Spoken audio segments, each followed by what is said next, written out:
Good morning traders, it's Carlo from Blueberry with the week ahead. It's been a busy year and this week is no different. What is the current state of play right now for markets? Well, the US-Iranian war enters its 15th week. There's been renewed tensions on Friday and over the weekend between Israel and Iran. And there's also been comments about ceasefire as well too. So nothing has changed there. The oil price remains elevated, with West Texas above $92 a barrel and Brent above 95 US a barrel as well. I'd like to point out that on Friday we had non-farm payrolls data, a key data release in the States, and we saw an increase of 172,000 jobs, well above forecasts of 85,000 jobs. Now, not only did we see a strong US non-farm payrolls data for the month of May, but also for April and March, numbers were revised higher. So we've seen an additional 179,000 jobs for April and an additional 214,000 jobs for March. So that is strong data. Inflation's a little bit on the higher side, and we saw immediate impacts on US stock markets. I'll draw your attention to the S&P 500, where we saw quite a quick drop on Friday after those numbers, and also the increased escalation in the Middle East. We've also seen an increase in flows into the US dollar, safe haven status. So against that, we've seen the gold price fall. So you can see here, I'm switching to the gold price. That's trading around 4,300 US an ounce right now. Across the currency markets, the Aussie dollar fell from close to 71.50 down to the low 70 cents. Euro dollar also fell against the US dollar, from up above 116 down to 115.30 where we are right now. And dollar yen has been increasing the last few months. We're now close to that top. We have seen 160.50. We saw that high around March and also April this year, a double top. Is this third occasion we'll see another top in place for dollar yen? Will the Bank of Japan come out and intervene against that weak yen and support their currency or not? We will see. There's plenty to unfold over the week ahead. Let's quickly take a look at the data coming up. The US-Iranian war, as I mentioned, still remains front and center for traders. Obviously, its direct impact on oil prices and therefore inflation is what clients need to focus on.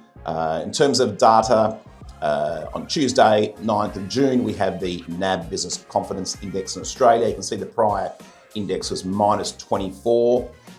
You've got a sluggish economy in Australia. Inflation is way too high, and that's having an impact on business confidence. No forecast from Bloomberg or Reuters for the business confidence, but all eyes at 11:30. That is followed by Chinese trade balance. Forecasts are for an increase to 88.7 billion. It's important to see what the breakup is of imports and exports, and in particular, their Chinese imports of Australian raw materials, which will likely have an impact on the Australian dollar and the ASX 200.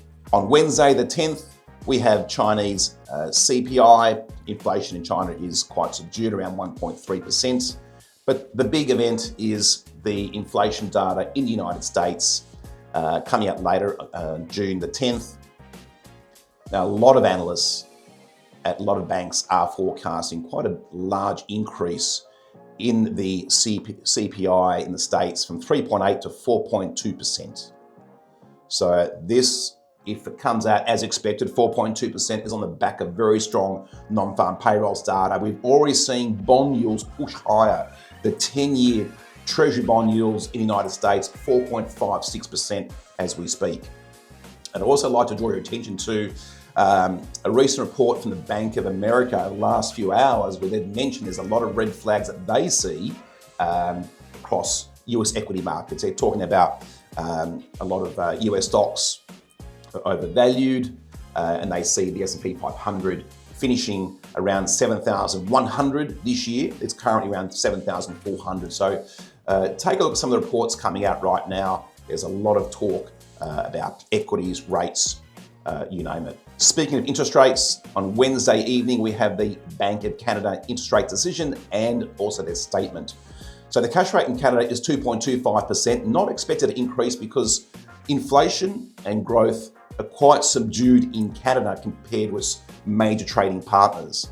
So it's not expected to move the Canadian dollar too much, but let's just see what is provided in the statement from the Bank of Canada, whether they become more hawkish going forward or not. On Thursday, we have the European Central Bank's interest rate decision and statement. Now, this has been well telegraphed. The current cash rate, ECB, is 2.15%. Expectations are high. It's at 90% factored in that they will increase rates to 2.4%. You also need to read and see what comes out in the statement, whether the ECB is hawkish or whether this might be a one and done hike and they pause. And that will have major implications on the near-term movement of the euro and European equity markets. Later on Thursday, US PPI data, not expected to increase as much as the CPI earlier in the week. On Friday, we see the release of some UK data, GDP for the month of April. Forecasters are expecting negative 0.1%, so quite sluggish there, with industrial production minus 0.2 prior. No forecast for the month of April just yet. But that economic data in the UK versus what's happening in Europe. ECB, as we know, expectations are they're on a tightening path. Is the Bank of England also going to be tightening soon? That remains to be seen. Perhaps they do need stronger data than what we have seen in the past few weeks. German CPI is also released on Friday. That may not be as important, 2.6% expected, because the ECB is meeting a few days prior to that and are expected to increase rates anyway. And on Friday, we have another huge event. It is a SpaceX IPO. There's a NASDAQ ticker, SPCX. The SpaceX is expected to be priced at $135 a share. Let's see how it opens up. There are massive expectations surrounding the IPO. We have two huge IPOs later in the year, being Anthropic and also OpenAI. There's no coincidence that the US equity markets have been buoyed over the last few weeks ahead of this SpaceX IPO. But let's see what happens. Already we're starting to see reports, bearish reports I mentioned earlier, Bank of America, and also US yields have been ticking higher.